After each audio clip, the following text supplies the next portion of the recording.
Simplex method, हमें जो simplex method में जो एलपीपी दी हुई है वो मैक्सिमाइजेशन की दी हुई है। Solve the following LPP. Maximization Z is equal to 5x1 3x2, ये एलपीपी है। हमें दी हुई प्रॉब्लम मैक्सिमाइजेशन की है, तो अब हम इसको सॉल्व करने के लिए जो first we express the problem in this. Maximization की प्रॉब्लम को सॉल्व करने के लिए यहाँ पे जो हमें जो सब्जेक्ट दिए हुए हैं वो मिनिमाइजेशन के दिए हुए हैं, तो हम यहाँ दो वेरिएबल x3 और x4 स्लैक वेरिएबल है, उनको हम ऐड करेंगे। तो अब देखो max Z is equal to 5x1 plus 3x2 है, और ये जो है वो हमारे पास 3x1 प्लस 5x2 प्लस यहाँ जो वेरिएबल है वो x3 हम ऐड करेंगे, और इक्वल टू हमें 15, ये इक्वल टू हो जाएगा equal to 15। 5x1 plus 2x2, यहाँ पे जो x3 है वो 0 होगा, और एक स्लैक वेरिएबल x4 ऐड करेंगे, और यहाँ पे x4 हो जाएगा 0, ये इक्वल टू 10 हो जाएगा। तो उसकी वजह से यहाँ पे हो जाएंगे 0x3 और 0x4, x1 x2 x3 x4 greater equal to 0. The coefficient matrix of the constant system is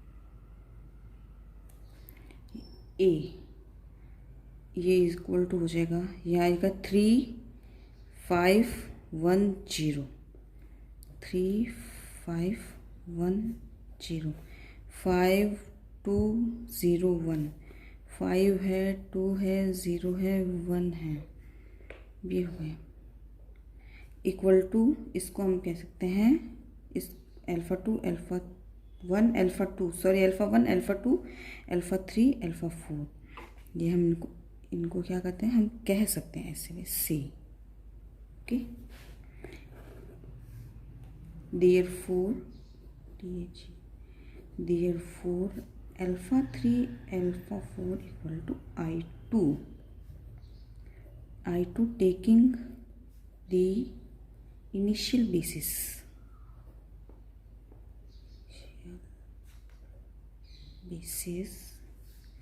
b equal to हो जाएगा alpha 3 B equal to alpha 3 alpha 4।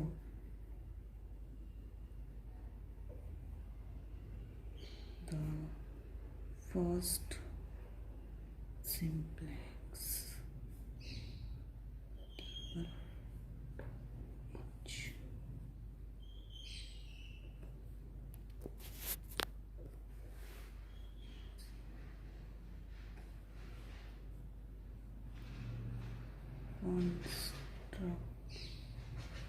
constructed as follows। अब हम इसकी सहायता से simplex table first simplex table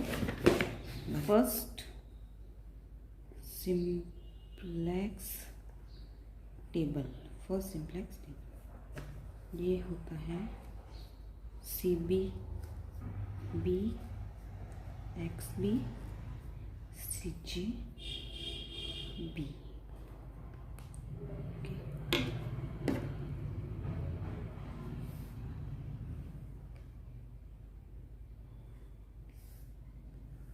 में आएगा B होएगा ये वाली वैल्यू, बी की जो वैल्यू ये होएगी 15 और 10, बी की वैल्यू होगी 15 और 10, और ये जो अंदर y1 y2 y3 की जो वैल्यू है ये हो जाएगी अल्फ़ा 1 अल्फ़ा 2 अल्फ़ा 3 की जो मानी है वो हो जाएगी। तो ये जो फर्स्ट रो में ये होगी, सेकंड रो में ये होगी। तो अब इधर हम लिख देंगे 5 2 0 1। अब हम निकालेंगे जेड जे की वैल्यू। जेड जे की जो वैल्यू होती है वो इसको इससे मल्टीप्लाई करेंगे प्लस इसको इससे मल्टीप्लाई करेंगे। तो 3 इंटू 0 0 प्लस 5 इंटू 0 0, तो यहाँ आ गया 0।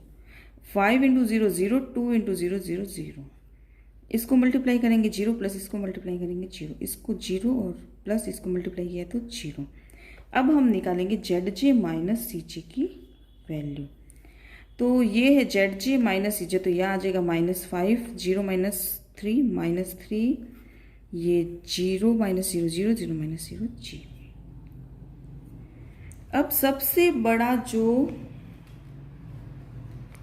सबसे मोस्ट नेगेटिव जो नंबर आएगा जेड जे माइनस सी जे, वही हमारा होगा एंटरिंग वेक्टर।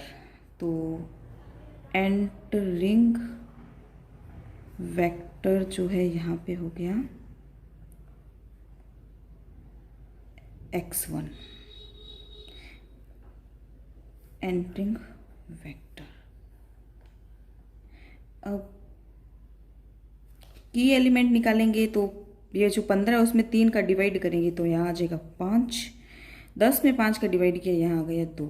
यहाँ हम देखेंगे मिनिमम पॉजिटिव रेशियो 2 है, तो ये हमारा हो जाएगा की एलिमेंट हो जाएगा ये, इसको हम कह देंगे की एलिमेंट्स।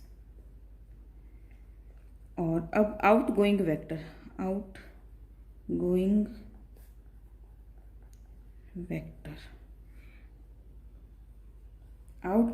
होगा हमारा, यहाँ से देखेंगे x4। अब हो गया सेकंड से।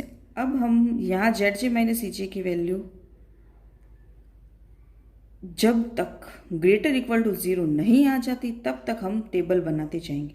अब यहाँ all Z J minus C जे पॉजिटिव नहीं आया है, तो हम ग्रेटर इक्वल टू 0 नहीं आया है, तो हम अब एक और टेबल बनाएंगे, सेकंड सिंप्लेक्स टेबल।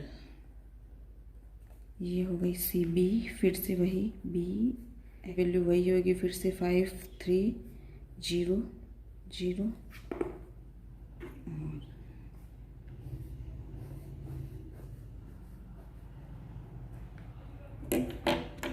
बी वही होगा y1 y2 y3 y4।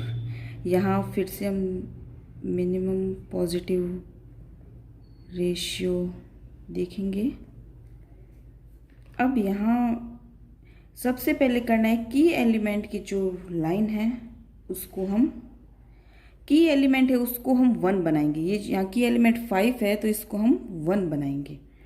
तो सबसे पहले हमारा एंटरिंग वेक्टर कौन सा था, एंटरिंग वेक्टर x1 है, आउटगोइंग x4 है। तो यहाँ जो x4 है वो चला जाएगा और x1 आ जाएगा, और जो ये अल्फा 3 x3 है वो वही के वही रहेंगे। तो ये हो गया 0 अल्फा 3 x3, और यहाँ आ जाएगा अल्फा 1 x1 और 5 आ जाएगा x1 का गुणांक। अब की एलिमेंट को हम बनाएंगे 1। की एलिमेंट है हमारा 5 है, तो 1 बनाने के लिए की एलिमेंट को हम 1 बनाने के लिए हम 5 से डिवाइड करेंगे। तो 5/5 ये क्या हो गया, सबसे पहले 10/5 ये हो गया 2, 5/5 ये हो गया 1, 2/5 तो ये 2/5 हो गया, और ये 0 ये हो जाएगा हमारा 1/5। उसके बाद हमें की एलिमेंट के जस्ट ऊपर वाले एलिमेंट्स को हमें बनाना है 0। तो इसको 0 बनाने के लिए हमारे पास एक ट्रिक है, जैसे उसको हम कह सकते हैं ओल्ड लाइन। यहाँ माइनस या प्लस कुछ भी हो सकता है, वो सॉल्यूशन के हिसाब से हमें पता लगाना होगा क्या आएगा। कोफिशिएंट जो हम मानेंगे इसको 0 बनाने के लिए, कोफिशिएंट इनटू न्यू लाइन, ठीक है। ये एक हमारा ट्रिकी फॉर्मूला है, ये कोई प्रॉपर फॉर्मूला नहीं है, हमारा ट्रिकी फॉर्मूला है जो हम माइंड से बनाते हैं। तो अब हम देखेंगे कि यहाँ पे हम किस प्रकार से इस फॉर्मूले को बना सकते हैं। तो ओल्ड लाइन हमें ये वाली माननी है। ओल्ड लाइन होगी जो ये होएगी, की एलिमेंट वाली जो जस्ट पहले सिंप्लेक्स टेबल में होएगी वही ओल्ड लाइन होएगी। तो यहाँ हम ओल्ड लाइन के कोफिशिएंट रफ वर्क में इनको सॉल्व करके इजीली कर सकते हैं। तो हम मानेंगे 15 3 5 1 0, 15 3 5 1 0 15। अब की एलिमेंट हमारा कौन सा है? की एलिमेंट से जस्ट ऊपर वाला 3 है, तो कोफिशिएंट हम क्या माने, और न्यू लाइन में क्या है? 1 है की एलिमेंट की जगह, ठीक है। तो हम इसको माइनस कोफिशिएंट हम मान लिया 3 इंटू अगर हम 1 करें तो ये इक्वल टू 0 हो जाता है। तो अब यहाँ पे माइनस आएगा, माइनस माइनस माइनस। इसके लिए जो फॉर्मूला बनेगा वो बनेगा old minus 3 into new line. ये फॉर्मूला हमारा यहाँ पे इसके लिए लागू होगा, अप्लाई होगा मतलब। तो इधर हम 3 सब में ही आएगा, 3 3 3 और 3 इंटू न्यू लाइन के कोफिशिएंट है वो जो आएंगे हमारे पास। तो इधर सबसे पहले 2 है, इधर हमने 1 कर ही दिया है, इधर 2/5 0 और 1/5। अब हम इनको सॉल्व करेंगे तो आएगा हमारे पास, ये आ जाएगा 9, ये 0, ये 19/5, ये 1 माइनस 3/5। अब इनको हम यहाँ टेबल में लिख लेंगे, 9 0 19/5 1 माइनस 3/5। अब हम निकालेंगे ZJ की वैल्यू। ZJ इसको इससे मल्टीप्लाई 0 प्लस 5 इंटू 1 5, ये 0 हो जाएगा, मल्टीप्लाई करेंगे तो प्लस, तो ये हो जाएगा 2। इस 5 को 2/5 से मल्टीप्लाई करेंगे तो यहाँ आ जाएगा 2। ये हो गया 0 इंटू 1 0 प्लस 5 इंटू 0 0, तो यहाँ आ जाएगा 0। 0 इंटू माइनस 3/5 तो ये 0, प्लस 5 इंटू 1/5 तो ये हो जाएगा 1। अब हम निकालेंगे ZJ minus CJ। ZJ 5 minus CJ 5 तो ये हो जाएगा 0, ये 2 माइनस 3 तो ये माइनस 1, ये 0 minus 0 0, 1 minus 0, most negative number -1 है तो ये हो जाएगा entering vector, ENTRING entering vector. Entering vector हमारा हो जाएगा Y2, और आउट गोइंग वेक्टर निकालने के लिए हम देखेंगे, उसके लिए हमें की एलिमेंट निकालना होगा। ये एंटरिंग वेक्टर है 9 अपॉन, इसको हम डिवाइड करेंगे 19/5 तो ये आ जाएगा 45/19, और जब इसको डिवाइड करेंगे इससे तो ये आ जाएगा 5। अब मिनिमम पॉजिटिव रेशियो क्या है? ये है, तो इसके इधर जाएगा तो ये हो जाएगा की एलिमेंट, ये है की एलिमेंट्स, ठीक है। तो हमारा जो आउटगोइंग वेक्टर है वो हो जाएगा Y2, या हम कह सकते हैं α2, सॉरी आउटगोइंग वेक्टर, ये Y2 तो एंटरिंग वेक्टर, आउटगोइंग वेक्टर हो जाएगा x3 कह दो या y3, कुछ भी कह सकते हैं, x y अल्फा, क्योंकि यहाँ पे हमने अल्फा मान रखा है ना, उसके हिसाब से कर लेंगे।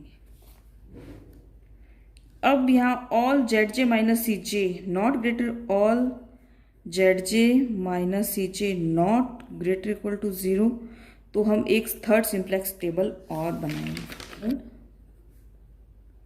Simplex table.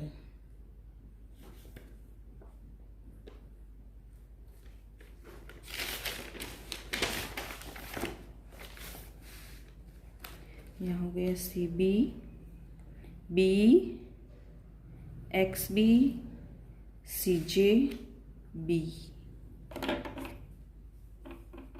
जे की वैल्यू सेम वही होगी पहले वाली 5300, तो हम लिख देंगे 5300। यह है y1, y2, y3, y4।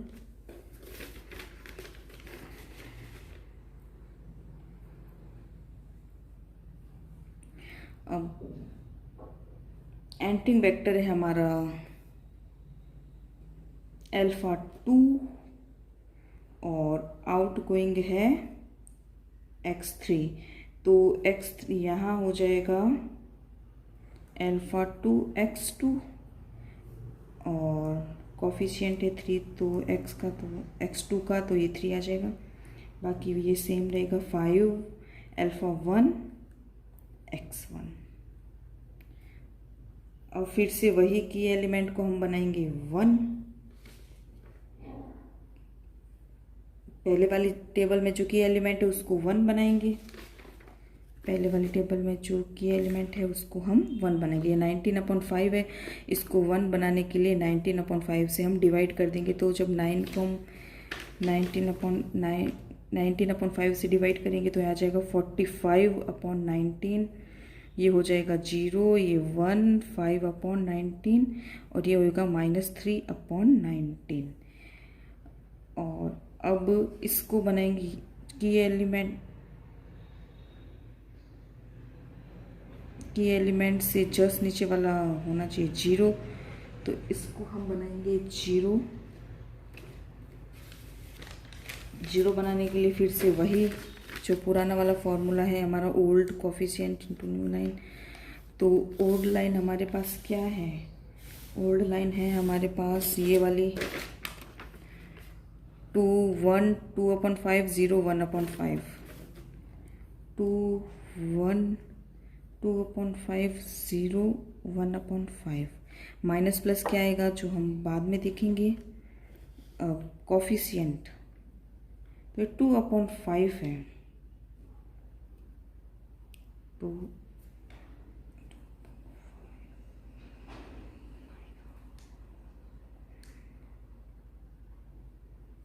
इधर हम -2/5 करेंगे क्योंकि ऊपर जो कि एलिमेंट है वो 1 है, तो ये हो जाएगा 0। तो इधर सब जगह माइनस ही आएगा, 2/5 भी आएगा जो हमने कोफिशिएंट मान रहे हैं वो 5, 2/5 गुणा में आएगा हमारा न्यू लाइन की जो वैल्यू है। तो न्यू लाइन हमारी आई है 45/19, फिर 0, इधर तो 1 है ही, इधर 5/19 माइनस की वजह से प्लस हो जाएगा 3/19। इसको सॉल्व करेंगे तो जब इसको सॉल्व किया तो हमारे पास आ जाएगा 20/19। ये 0 गई आ जाएगा 1, ये 5 से 5 कर ये -2/19 और ये आ जाएगा जब इसको हम सॉल्व करेंगे तो 5/19। अब इसको इनको हम ये जो वैल्यू आई है हमारे पास टेबल में पुट कर देते हैं 1, 0, -2/19 और ये 5/19। अब हम निकालेंगे जेड जे निकालेंगे ZZ। इसको इससे मल्टीप्लाई 0 प्लस इसको इससे मल्टीप्लाई तो ये आ जाएगा 5।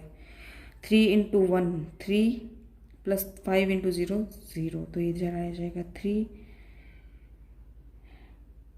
× 5/19 तो 15/19 प्लस करेंगे तो 5 × -2/19 तो इधर माइनस आ जाएगा, तो हल करेंगे तो आएगा 5/19 और इसको जब हम सॉल्व करेंगे तो हो जाएगा 16/19। अब हम निकालेंगे ZJ - CJ की वैल्यू। ZJ ये है, CJ ये, तो 5 - 5 0, 3 - 3 0, ये 5/19 और 16/19 -0 तो हो जाएगा 16। अब यहाँ हमें मिनिमम पॉजिटिव रेशियो की वैल्यू निकालने की ज़रूरत नहीं पड़ेगी, क्योंकि all Z J minus C J की greater equal to 0, since all Z J minus C J greater equal to j 0, the solution at this iteration is optimal. The solution at this iteration is optimal, which is अब x1 की जो value आई है, x1 की value आ गई 20/19, x1 is equal to 20/19, x2 की जो value आई है वो आई है हमारे पास 45/19, 45/19, x3 इक्वल टू 0 और x4 equal to 0. Hence the solution of the given problem is maximum z equal to हो जाएगा